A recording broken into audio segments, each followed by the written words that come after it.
श्री सीताराम भगवान की जय। श्री हनुमान जी महाराज की जय। काशी विश्वनाथ भगवान की जय। गायत्री मैया की जय। सतदेव भगवान की जय। शारदा मैया की जय।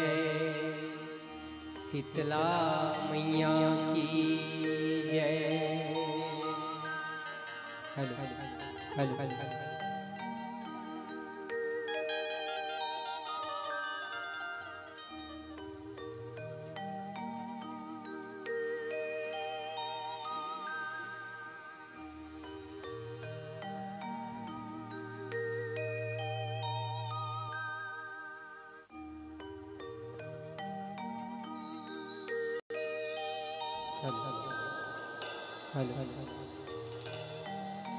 Hello hello hello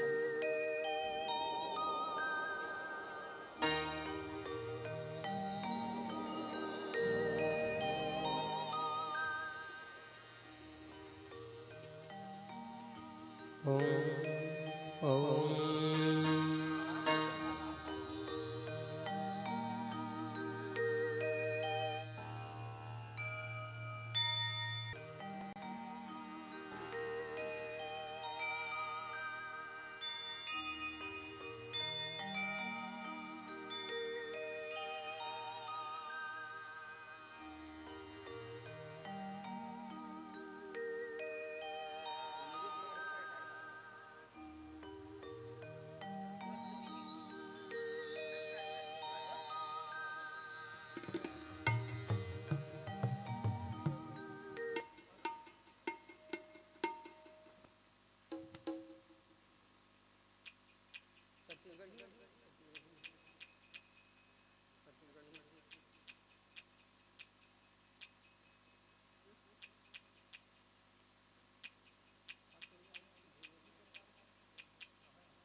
hello hello hello hello hello ठीक ठीक hello hello hello hello hello hello hello hello hello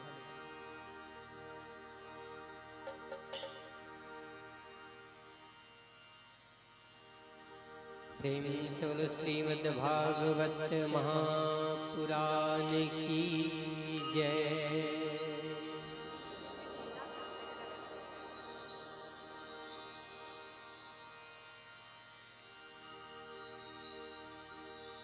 आइए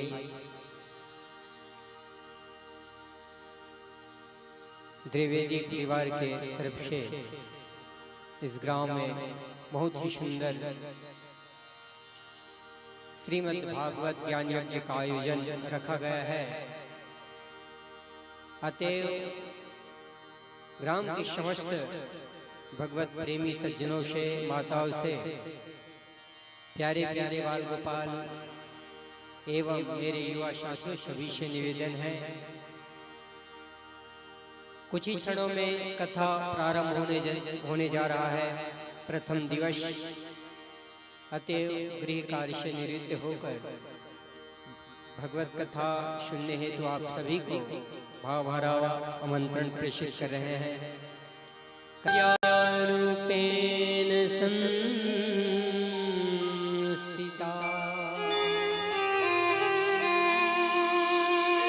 नमस्तस्यै नमस्तस्यै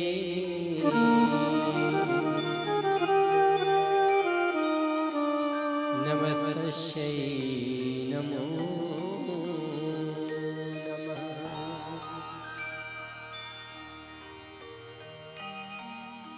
वक्रतुंड महाकाय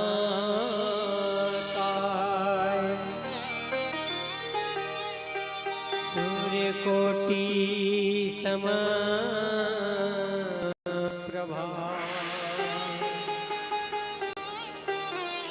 निर्विघ्नं कुरु मे देव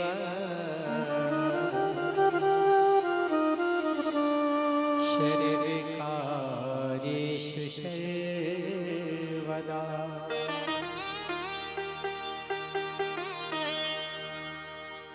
जय जय राधा रमण हरि, जय जय नवल किशोर,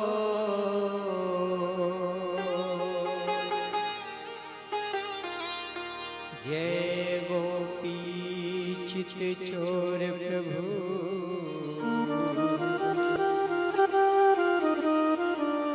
जय जय माखन चोर।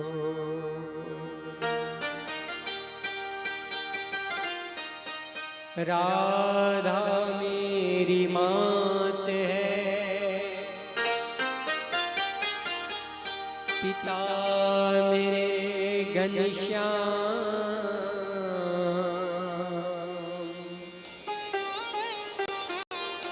इन दोनों के चरणों में मेरा कोटि कोटि प्रणाम, मेरा कोटि कोटि प्रणाम। बोलिए वृंदावन बिहारी लाल की जय, श्रीमद् भागवत महापुराण की जय, काशी विश्वनाथ भगवान की जय, श्री सीताराम भगवान की जय।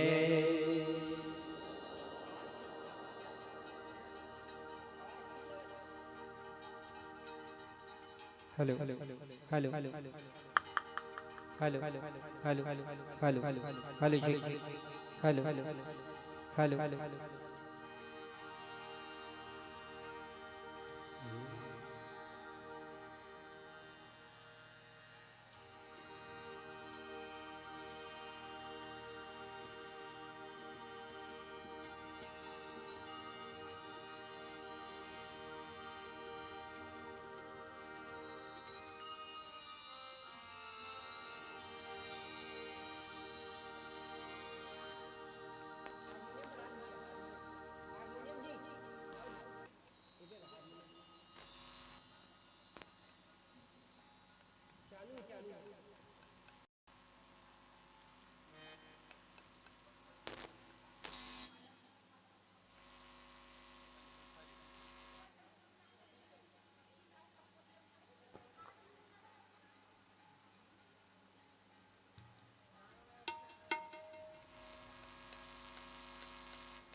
सब देवों में देव हो,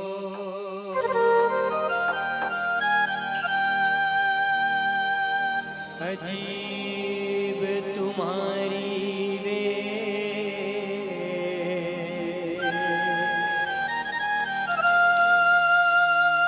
सर्वप्रथम तुम्हें वंदन,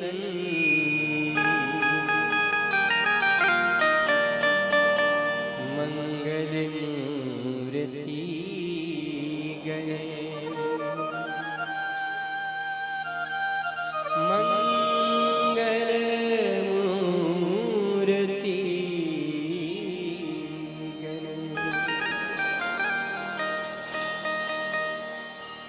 पधारो पधारो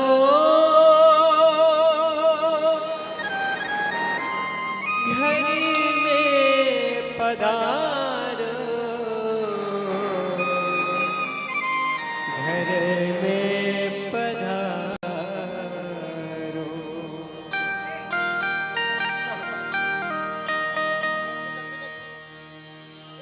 घर में पधारो गजानंद जी, घर में पधारो गजानंद जी, मेरे घर में पधारो रिद्धि सिद्धि लेके आंगन राजा, मेरे घर में पधारो गजारो पधारो गजानंद जी, मेरे घर में पधारो।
लक्ष्मण जी आना, संग में ले आना सीता मैया, मेरे घर में पधारो, संग में ले आना सीता मैया, मेरे घर में पधारो, घर में पधारो गजानंद जी, मेरे घर में पधारो, घर में पधारो गजानंद जी, मेरे घर में पधारो।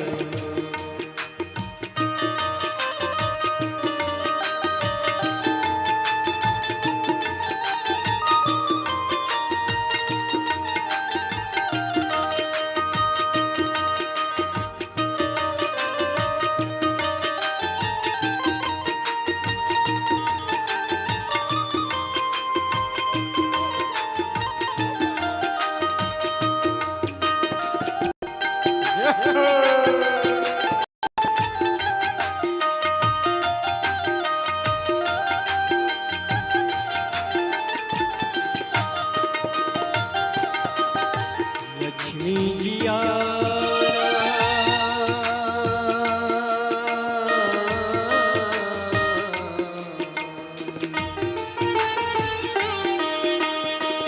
लक्ष्मी जी आना, गौरी जी आना, लक्ष्मी जी आना, गौरी जी आना, सरस्वती मैया को ले आना, मेरे घर में पधारो, सरस्वती मैया को ले आना, मेरे घर में पधारो, घर में पधारो गजानंद जी, मेरे घर में पधारो, घर में पधारो गजानंद जी, मेरे घर में पधारो, घर में पधारो, घर में पधारो, घर में पधारो, घर में पधारो गजानंद जी, मेरे घर में पधारो, घर में पधारो गजानंद जी,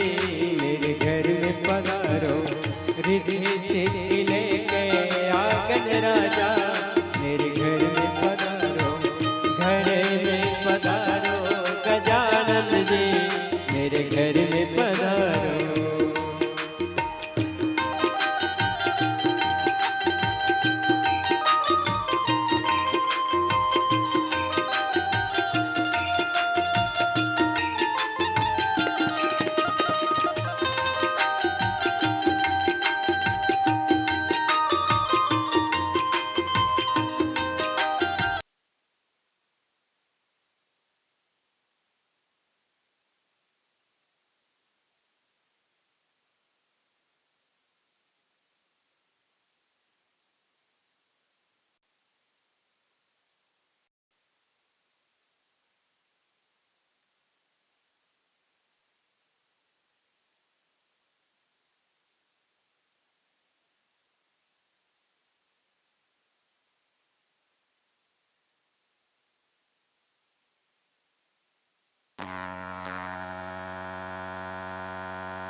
दीक्षित लेके आगन राजा, मेरे घर में पधारो, घर में पधारो गजानन जी, मेरे घर में पधारो, घर में पधारो गजानन जी, मेरे घर में पधारो, घर में पधारो गजानन जी, मेरे घर में पधारो, घर में पधारो गजानन जी, मेरे घर में पधारो, घर में पधारो गजानन जी, मेरे घर से लेके आगन राजा, मेरे घर में पधारो।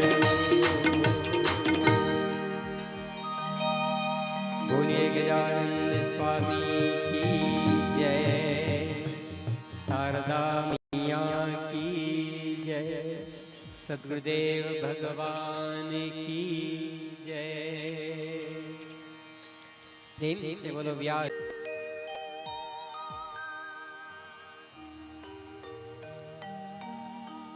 हरे राम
हरे राम श्री राधे श्री राधे श्री राधे हरे राम श्री राधे श्री राधे राम राम हरे हरे।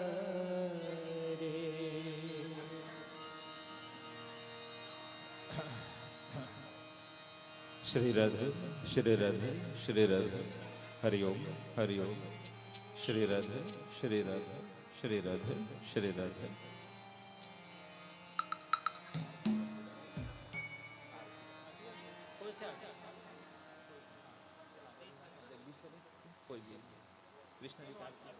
हाँ हाँ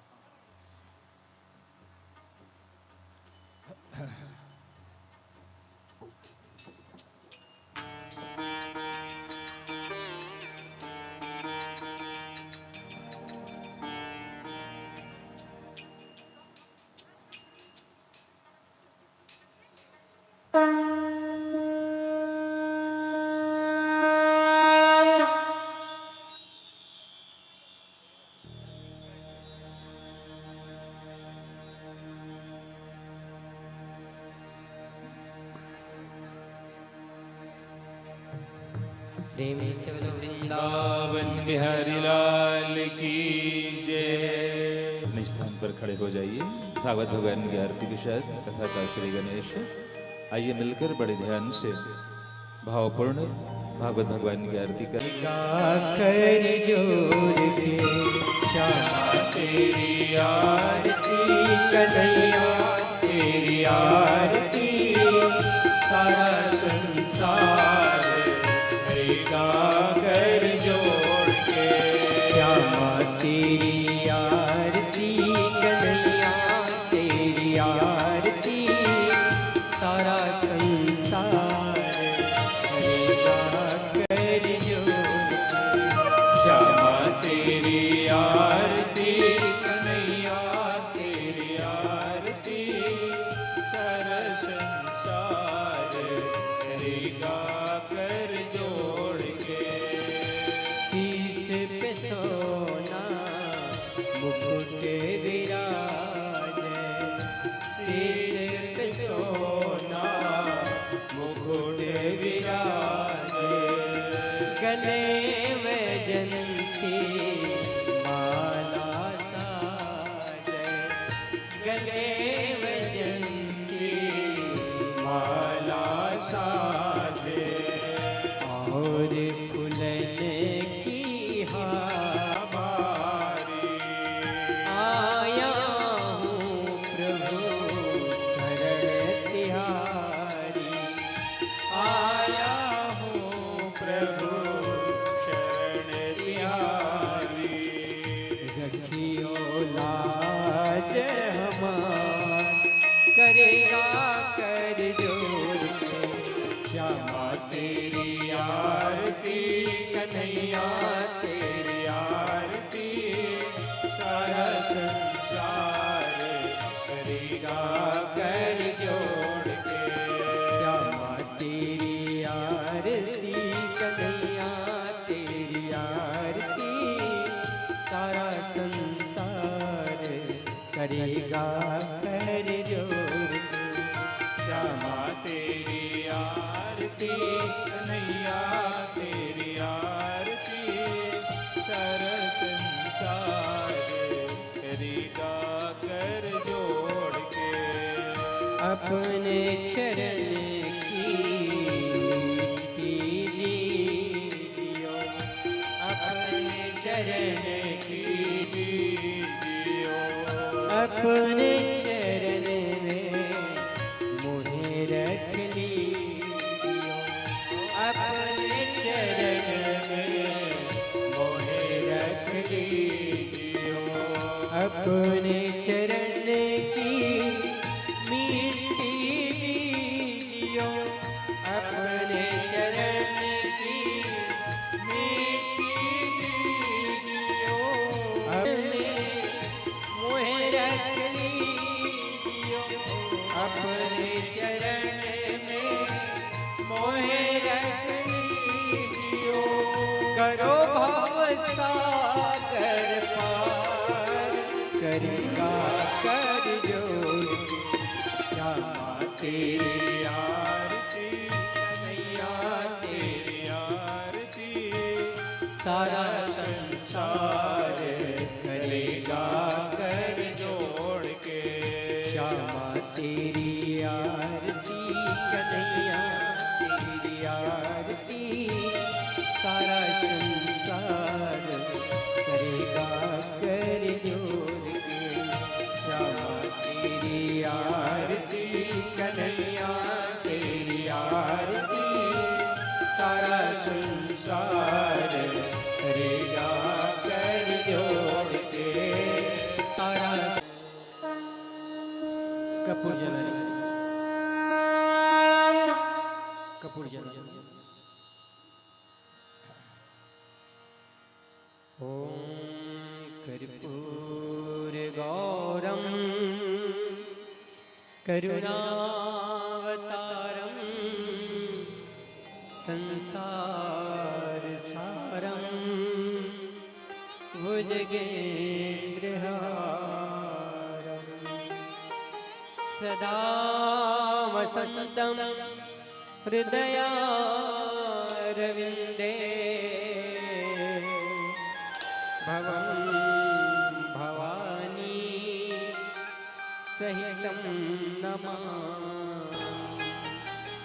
भवं भवानी सहितं नमामि। त्वमेव माता च पिता त्वमेव, त्वमेव बन्धु च सखा त्वमेव विद्या द्रविणं त्वमेव,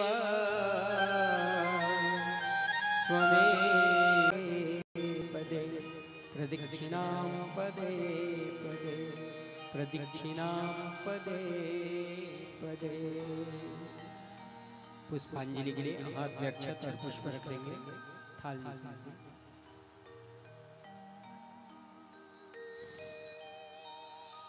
हरि ओम।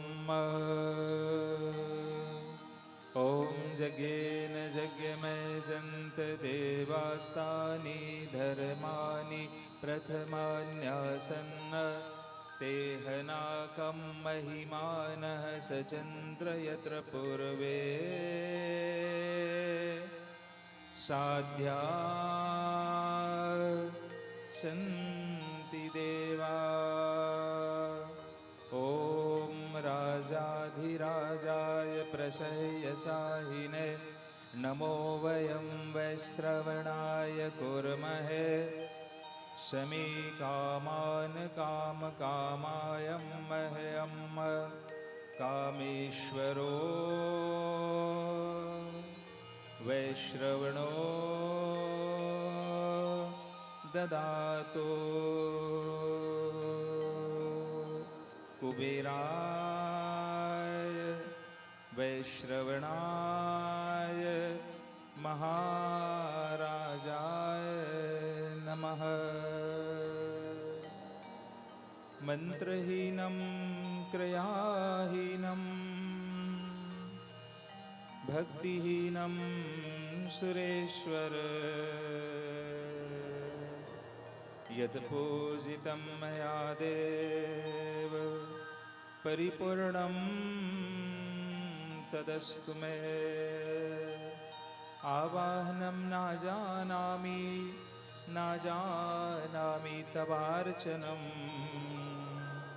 पूजां चैव न जानामि क्षम्यतां परमेश्वर।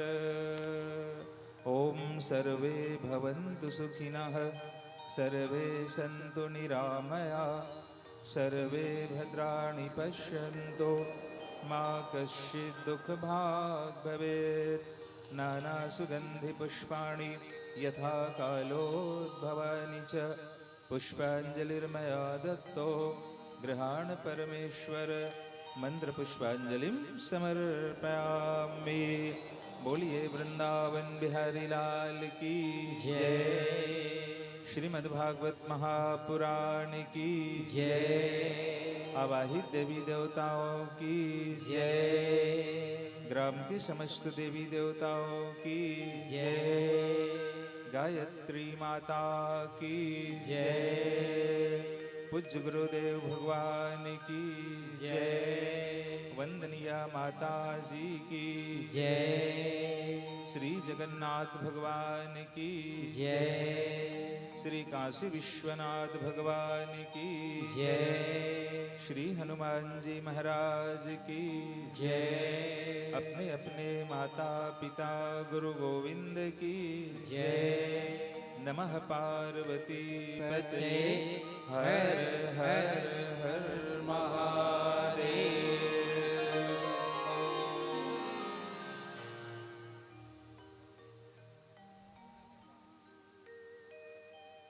कृपया आप सभी स्थान ग्रहण कर लें।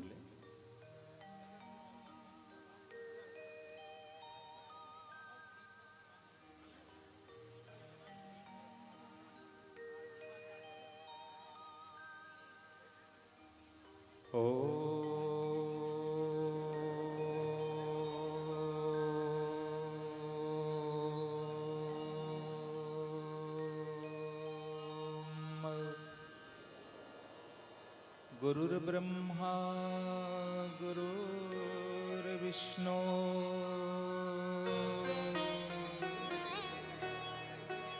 गुरुर्देवो महेश्वरः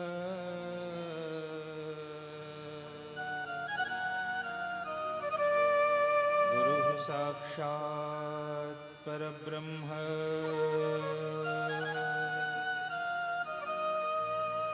तस्मै श्री गुरवे नमः। वक्रतुंड महाकाय सूर्यकोटि समप्रभ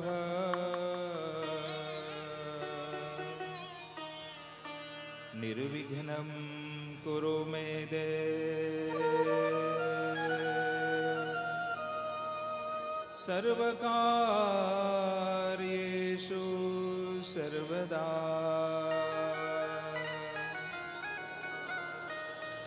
सर्वमंगलमांगल्ये शिवे सर्वार्थसाधिके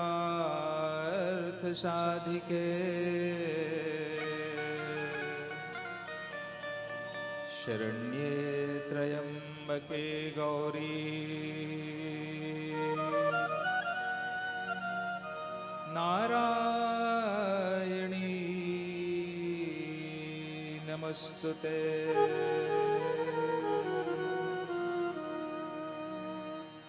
नमस्तुते व्यास विशाल बुद्धे फुल्लारविन्दायत पत्रनेत्र येन त्वया भारत तैलपूर्णः प्रज्वालितो ज्ञानमयः प्रदीपः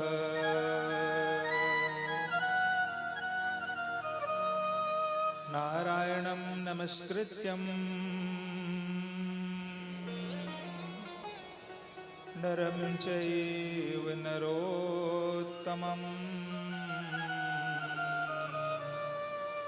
देवीं सरस्वतीं व्यासं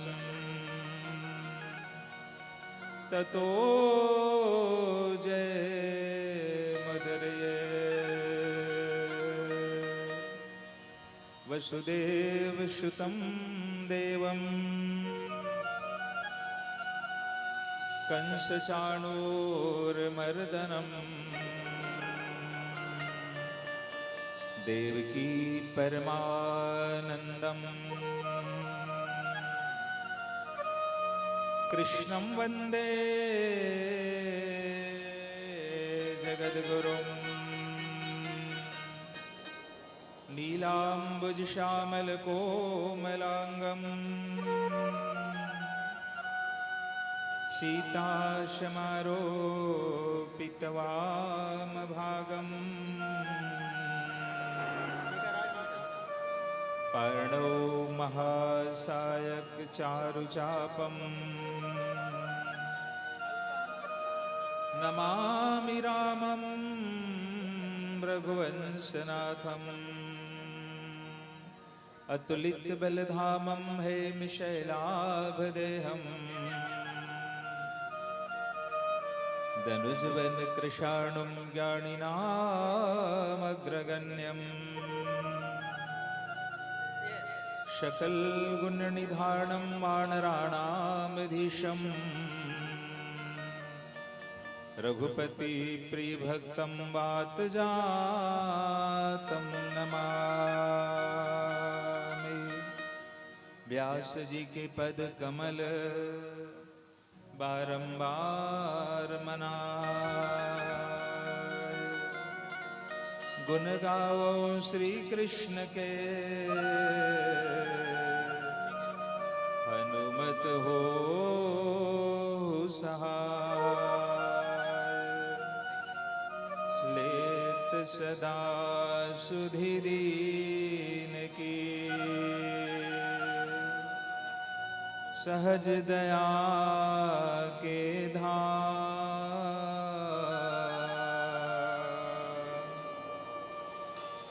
जननी जनक मुझ दास के, प्रभु श्री सीताराम।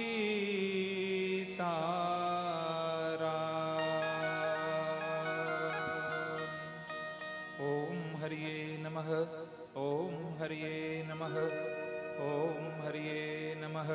श्री राम शरणं मम, श्री राम शरणं मम, श्री राम शरणं मम।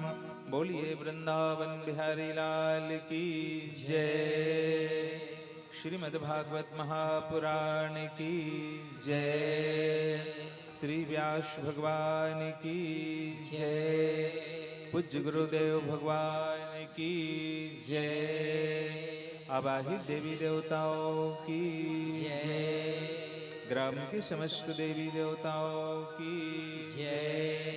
अपने अपने माता पिता गुरु गोविंद की जय। जय जय श्री सीताराम।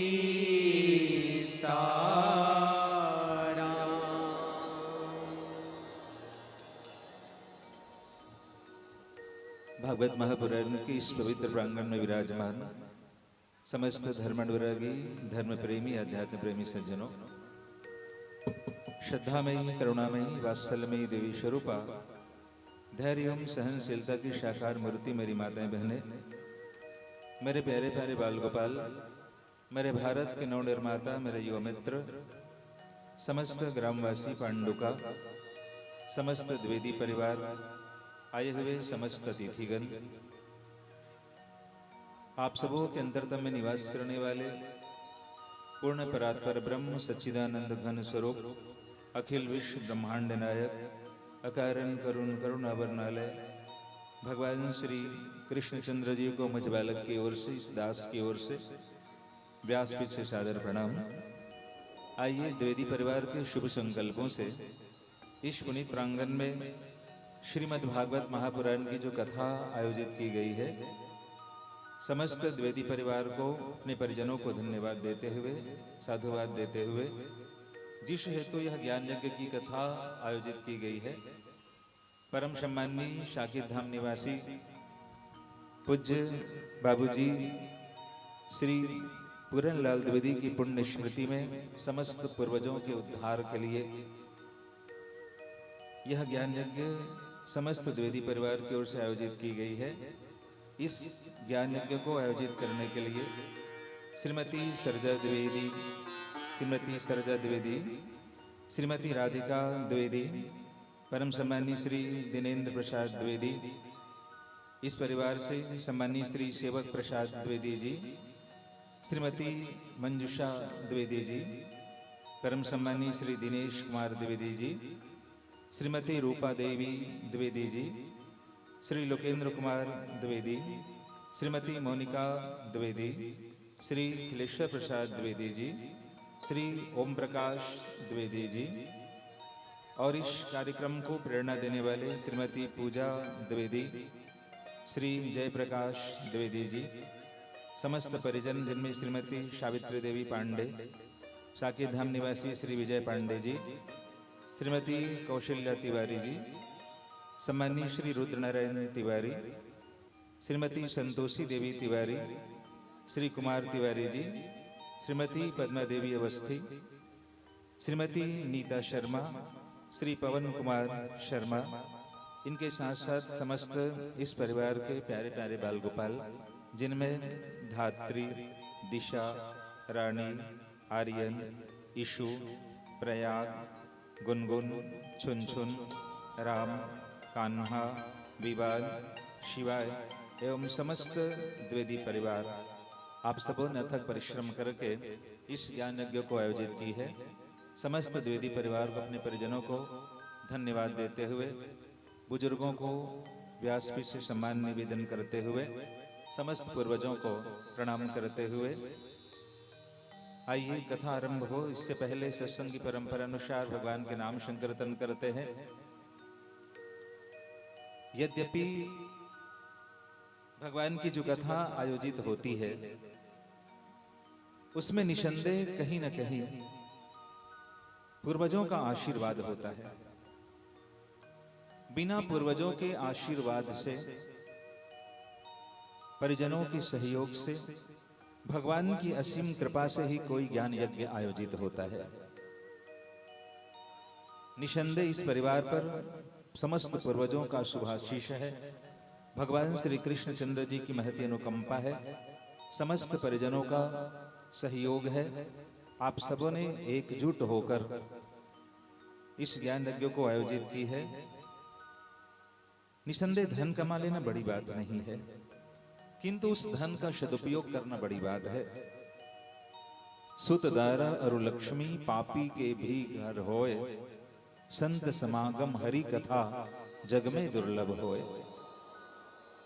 निसंदेह अर्थ की सही सार्थकता तब है जब उनका सदुपयोग किया जाए, और अर्थ तभी सार्थक होता है जब हम उनसे अच्छे कार्यों में लगा देते हैं, परोपकार में लगा देते हैं, जन कल्याण के लिए, मानव कल्याण के लगा देते हैं।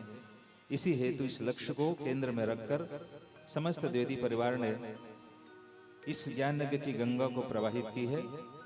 समस्त द्विवेदी परिवार को बहुत बहुत धन्यवाद देते हुए, व्यासपीठ से यथोचित सम्मान प्रेषित करते हुए, आइए जो ज्ञान यज्ञ की गंगा प्रवाहित होने जा रही है। अभी कुछ दिन पहले प्रयागराज में महाराज कुंभ की मेला लगी थी। सब लोग जाते हैं, स्नान करते हैं, कुंभ में जाकर डुबकी लगाते हैं। एक कवि ने कहा है, उस कुंभ में जाने से क्या होगा, जब तक मन पवित्र नहीं होगा तब तक, अरे उस गंगा में तो पानी है, उस गंगा में पानी है, इस गंगा में राम कहानी है। उस गंगा में डूबा तो मर जाएगा, और इस गंगा में डूबा तो तर जाएगा। तो तरने के लिए यह कथा आयोजित की है। आइए मन सवाचक कर्मणा कथा की इस गंगा में डुबकी लगाए। इनसे पहले मन वाणी की पवित्रता के लिए श्री हरिनाम संकीर्तन, फिर कथा का श्री गणेश। बोलिए वृंदावन बिहारी लाल की जय, भागवत महापुराण की जय। आठोयाम वंदे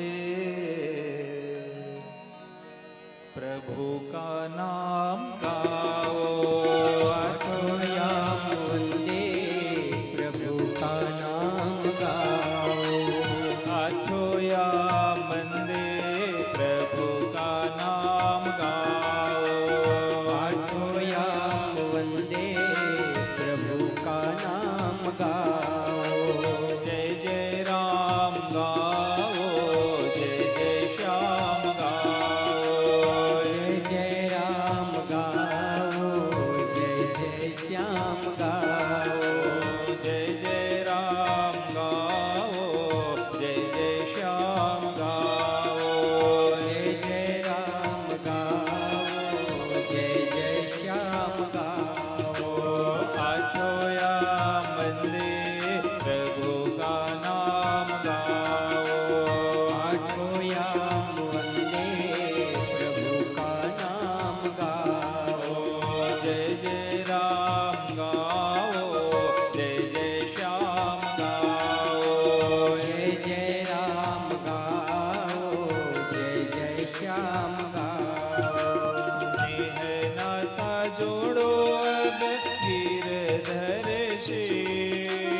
सावरो कन्हैया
कुछ क्षणों के लिए शांतचित्त हो एकाग्र मन से अपनी मन और बुद्धि को इस संसार से हटाकर भागवत महापुराण की कली मलहरणी मनोमलहरणी मोक्षदायिनी पावनी कथा से जोड़ते हैं।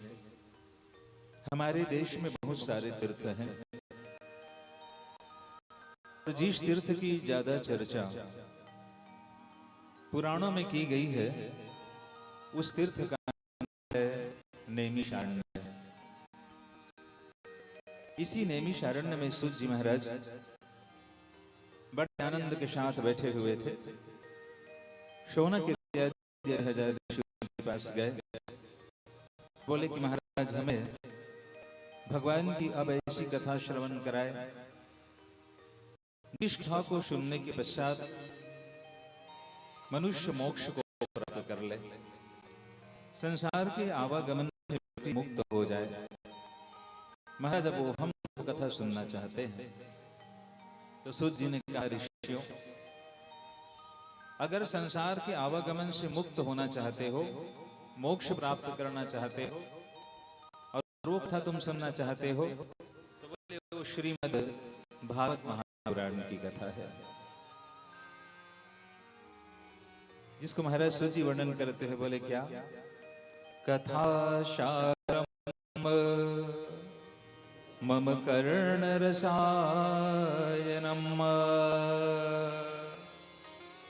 कथा का सार वो श्रीमद् भागवत महापुराण की कथा है, जिसको सुनने को कब मिलती है, जब व्यक्ति के कई जन्मों के पुण्यों का उदय होता है, तब एक आसन पर बैठकर 7 दिन की कथा सुनने को मिलती है। कहीं पर भागवत का आयोजन होता है, मेहमान लोग आएंगे तो 1 दिन के लिए या 2 दिन के लिए आएंगे, मगर कदाचित ही ऐसा कोई व्यक्ति हो जो अनवरत 7 दिन तक एक आसन पर बैठ करके कथा सुन पाए। वो किस आदमी को मिलता है ऐसा सौभाग्य? तो वेदव्यास जी क्या लिखते हैं, जन्मांतरे भवेत पुण्यम।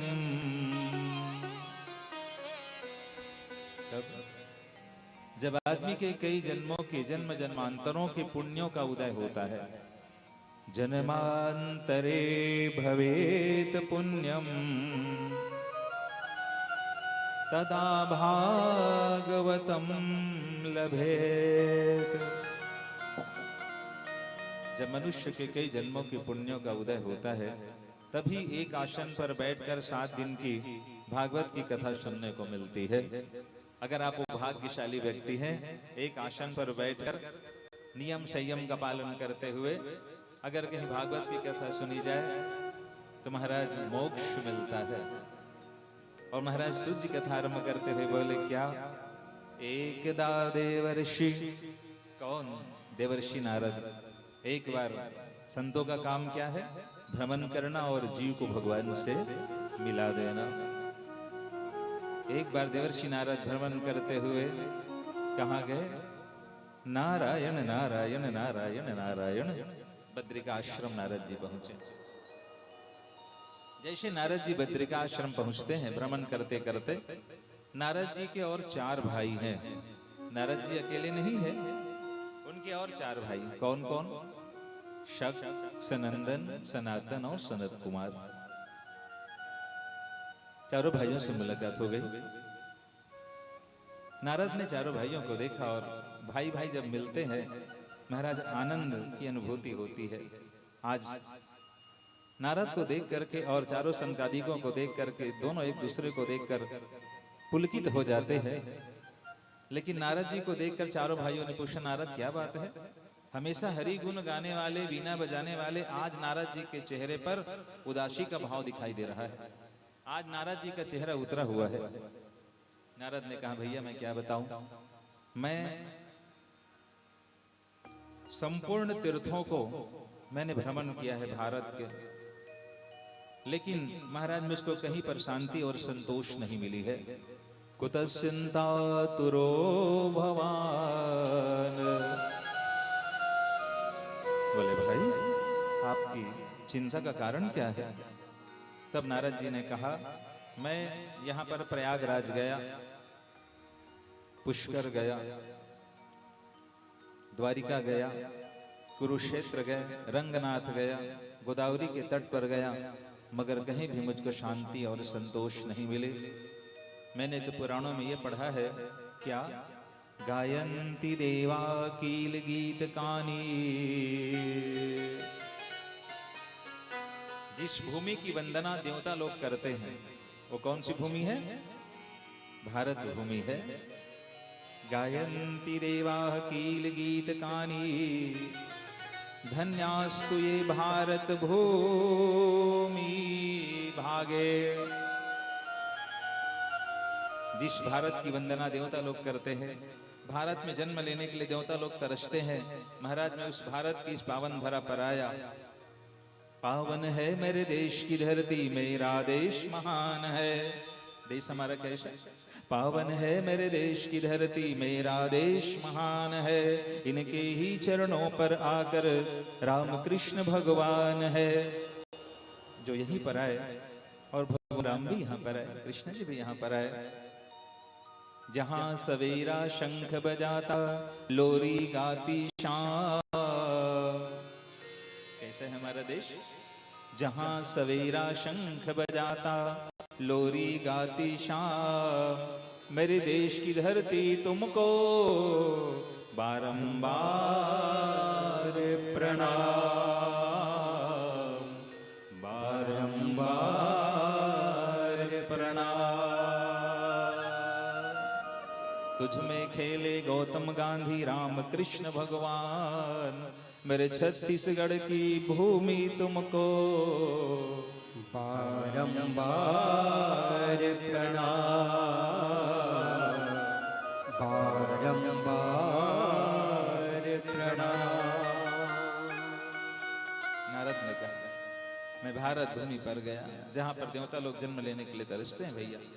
मैं सारे तीर्थ गया, मगर कहीं भी मुझको शांति और संतोष नहीं मिली। अब मैं वहां गया, कहाँ? जहां पर भगवान कृष्ण का साक्षात निवास है। कौन? वो तीर्थ नहीं, साक्षात भगवान का धाम है। बोले श्री धाम वृंदावन। और जय श्री नारद वृंदावन।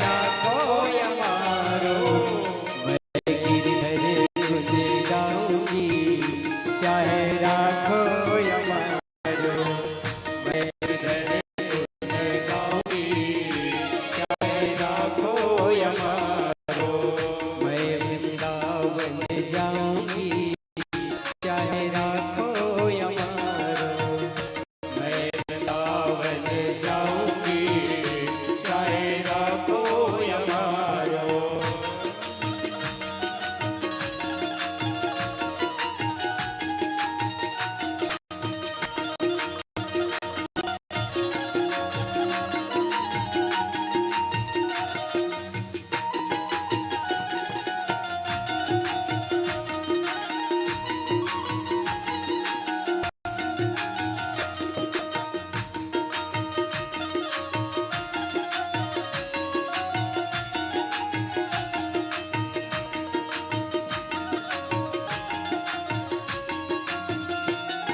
वृंदावन कौन कौन घूमे भर तीर्थ स्थान वृंदावन कौन कौन गए हो? दोनों हाथ उठा के बताना। 1 2 3 4 3 जगह से 3 4 बाकी मन नहीं गए। वृंदावन जाना तो एक काम जरूर करना, बांके बिहारी जी का दर्शन जरूर करना। क्योंकि वृंदावन जाकर बिहारी जी का दर्शन नहीं किया तो समझो कुछ नहीं किए। इसलिए वहां जाना तो बिहारी जी का दर्शन करना। साधक कहते हैं हरि से नैन मिलाकर तो देखो, हरि से नैन मिलाकर तो देखो, जरा वृंदावन जा करके देखो। सबसे प्यारे सुंदर है मेरे बांके बिहारी, जरा वृंदावन जा करके देखो।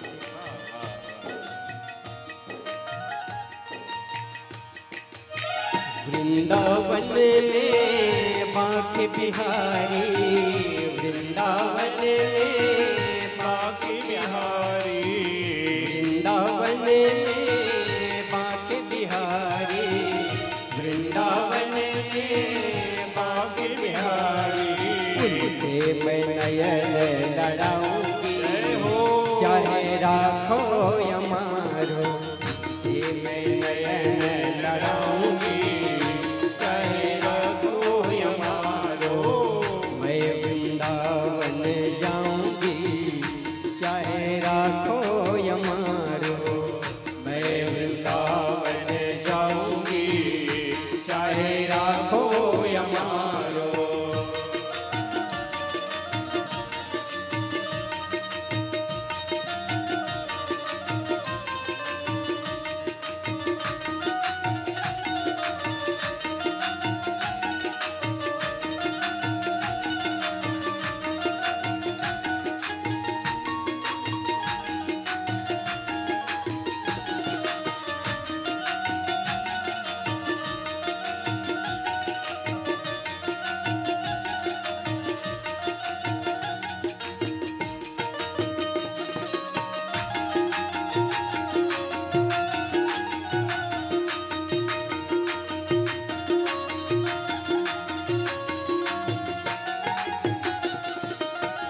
और बिहारी जी के ठीक पीछे राधा वल्लभ, राधा वल्लभ की छवि न्यारी, राधा वल्लभ की छवि न्यारी, राधा वल्लभ की छवि न्यारी, राधा वल्लभ की छवि न्यारी। उनको मैं झूला झूलाऊंगी, उनको मैं झूला झूलाऊंगी, चाहे राखो यमारो, वृंदावन जाऊंगी, चाहे राखो यमारो, मैं वृंदावन जाऊंगी, चाहे राखो यमारो।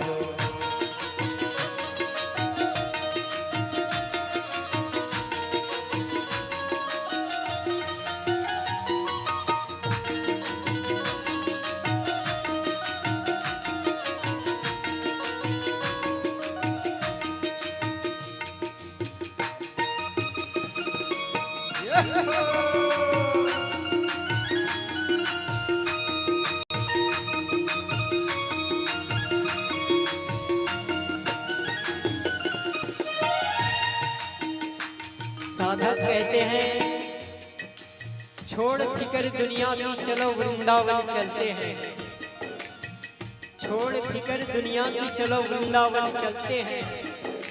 किस्मत यहाँ लोगों को मेरे बांके बिहारी जी लिखते हैं।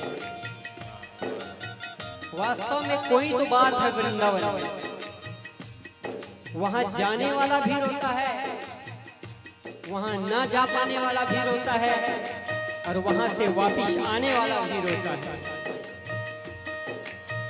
वृंदावन की कुंज गली में, वृंदावन की कुंज गली में, वृंदावन की कुंज गली में, वृंदावन की कुंज गली में, राधे राधे गाऊंगी, राधे राधे गाऊंगी, चाहे राखो यमारो, मैं वृंदावन जाऊंगी, चाहे राखो यमारो, मैं वृंदावन जाऊंगी, चाहे राखो यमारो, राखो यमारो, चाहे राखो यमारो, राखो यमारो, चाहे राखो यमारो, राखो यमारो, चाहे राखो यमारो, राखो यमारो, चाहे राखो यमारो। मैं गिरधर गुन गाऊंगी, मैं गिरधर गुन गाऊंगी, चाहे राखो यमारो, मैं गिरधर गुन गाऊंगी, चाहे राखो यमारो, राधे राधे गाऊंगी, चाहे राखो यमारो, राधे राधे गाऊंगी,